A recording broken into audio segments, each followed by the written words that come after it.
While Argentina may not be the first country you think of in the world of international cinema, they have over a century of fascinating filmmaking history.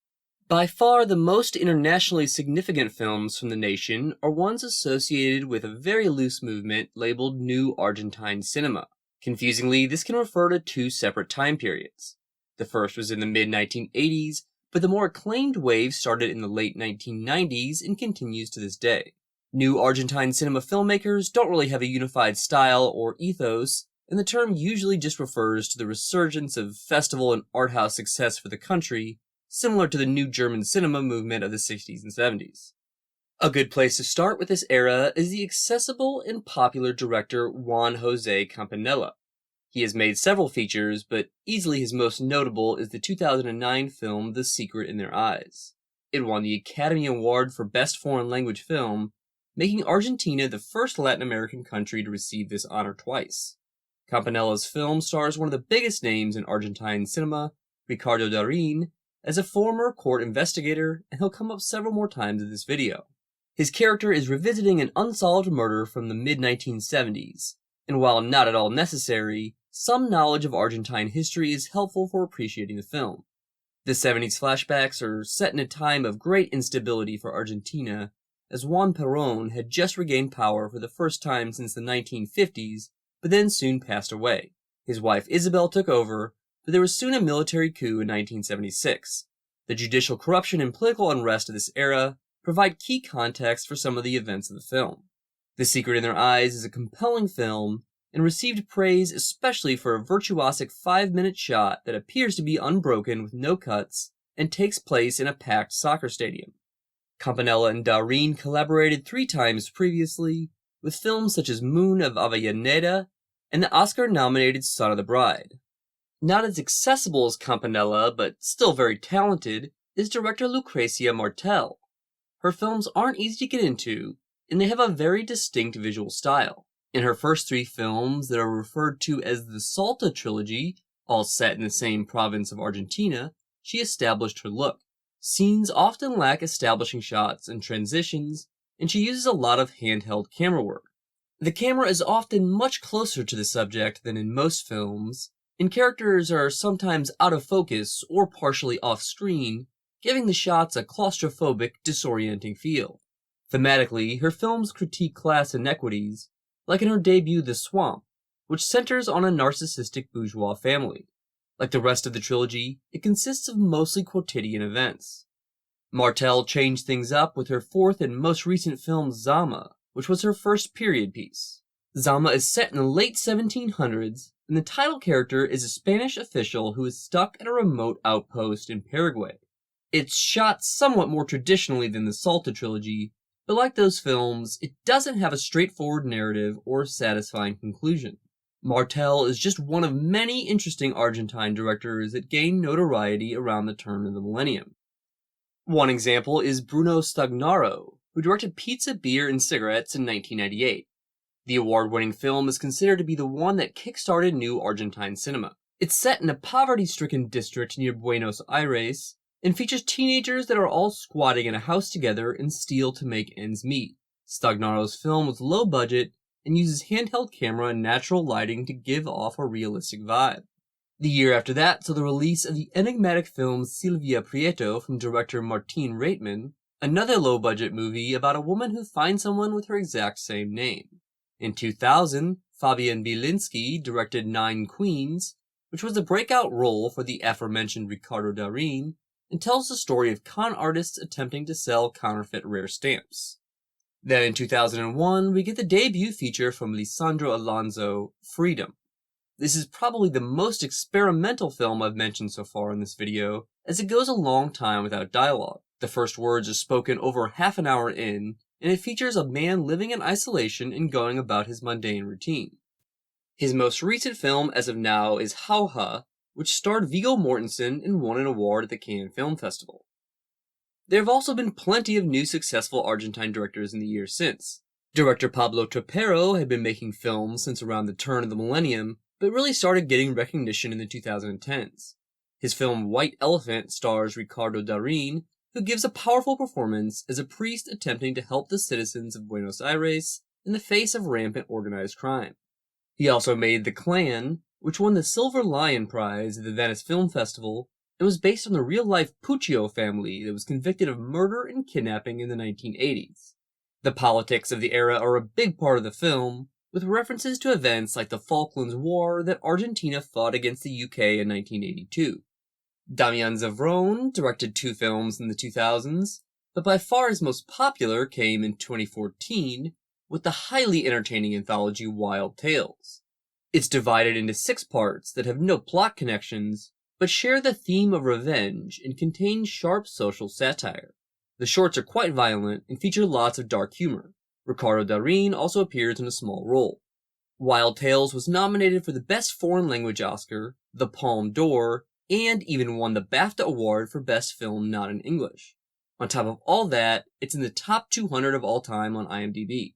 Mariano Yinas has directed only 2 features, but he's made up for that by making them both extremely long. His 2008 film Extraordinary Stories was over 4 hours, but that's nothing compared to The Flower, which runs a whopping 13.5 hours, making it the longest film in Argentine history.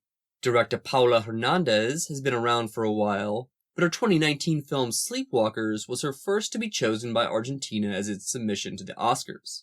Other prominent modern directors include Santiago Mitre, Marcelo Pinheiro, Alejandro Agresti, and Juan Carlos de Sanzo. Most of Argentina's success has been with dramas and art house fare, but there have been a few noteworthy genre films as well. Some examples are the science fiction movie Phase 7, and horror flicks Terrified and Hypersomnia. As far as the original wave of new Argentine cinema goes, the most well-known film is The Official Story. It was released in 1985, just after the end of a military dictatorship that lasted in Argentina from 1976 to 1983. The film directly deals with that period of Argentine history, which was dubbed the Dirty War, due to thousands of people that were labeled left-wing subversives and disappeared. The Official Story takes place in 1983 and is about a mother who learns that her adopted daughter's real mother may have been a victim of the military dictatorship. The regime was so restrictive that director Luis Puenzo was originally going to film it in secret, but the junta fell right before the filming began. It won many awards and even earned an Oscar for Best Foreign Film, making Argentina the first Latin American country to get that distinction. The Official Story was just one of many films in the 1980s to deal with the repression of the Dirty War era. 2 others are Funny Little Dirty War and Night of the Pencils, which were both directed by Hector Olivera. Another major director of the era was Maria Luisa Bemberg. She was known for making movies about famous Argentine women, like with her 1984 film Camila, which was about a 19th century socialite and brought her international acclaim and even an Oscar nomination for Best Foreign Language Film. Bemberg's work contained feminist themes and usually showed women dealing with a patriarchal society. When it comes to classic movies, the golden age of Argentine cinema took place from the 1930s to the 50s. The best way to get into the golden age is director Leopoldo Torre Nilsson, the first Argentine filmmaker to receive a lot of international attention. His career began in the late 1940s and spanned until the mid-70s. Strongly influenced by European cinema, he made psychological films that dealt with topics like sexual repression and economic class. His 1957 work The House of the Angel established his global reputation when it screened at the Cannes Film Festival. Set in the 1920s, it's a perfect example of the aforementioned themes, as it stars a young girl whose religious upbringing is conflicting with her sexual awakening. Torre Nilsson's film was unusual for the era in that it directly addressed the Catholic dominance over Argentine society. Another celebrated film from Torre Nilsson came 4 years later with Hand in the Trap, which won the Fapreschi Prize at Cannes. He was married to novelist Beatriz Guido, who often helped him with his screenplays. Torre Nilsson was also the son of a famous Argentine director named Leopoldo Torres Rios, who began his career in the silent era. Another major Golden Age director is Carlos Hugo Christensen, who pushed the envelope in regard to sexuality with films like Adam and the Serpent and The Naked Angel. He also based a lot of his films on the stories of the famous Argentine author Jorge Luis Borges. Christensen was critical of Juan Perón, and this led to his exile in 1954, so after that he worked in Brazil. There's also Hugo del Carril, who was originally an actor, but turned to directing and made the 1952 classic Dark River, which deals with workers forming a trade union in response to exploitation. Other important directors to know from the Golden Age are Fernando Birri, Manuel Romero, Mario Soffici, Armando Bo, and Luis Cesar Amadori. There was also a highly political cinematic movement in the late 1960s called Grupo Cine Liberacion. It was part of a greater Latin American movement called Third Cinema, which intended to be an alternative to not only Hollywood, which they called the first cinema, but the second cinema of a European art film. Instead of art films' focus on personal expression, they wanted a more collective approach. Grupo Cine Liberacion were so committed to this approach that some of their films were even produced anonymously. The movement was strongly anti-imperialist, as can be seen in the 3-part, 4-hour documentary The Hour of the Furnaces, from Santiago Alferez and Octavio Hatino. The film is far from a typical documentary and is more like what we now call a video essay, as it uses a lot of pre-existing footage, doesn't even have the slightest pretense of objectivity, and utilizes narration and on-screen text that's meant to whip up a revolutionary fervor. It also uses montage editing reminiscent of Sergei Eisenstein, like when it intercuts animals being killed with Western advertisements. The Hour of the Furnaces also exemplifies the collective nature of Grupo Cine Liberacion, with a title card that indicates the film should be stopped for audience dialogue. The highly militant film was made and screened in secret.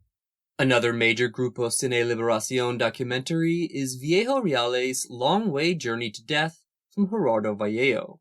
It depicted the exploitation of sugarcane workers and was eventually banned by the Argentine government. In the 60s and 70s, comedy became a very popular genre among Argentine movies. These were often lighthearted, with many of them being slapstick or sex comedies. Two well-known filmmakers in this genre are Julio Saraceni and Jorge Porcel. This era also saw the beginning of the career of Leonardo Favio, with works like the 1974 historical film Juan Morera, based on the life of an Argentine outlaw. This is just scratching the surface of Argentina's rich cinematic history, and it will be fascinating to see what their talented filmmakers do in the years to come. That's it for this video. Thanks for watching, and please don't forget to subscribe.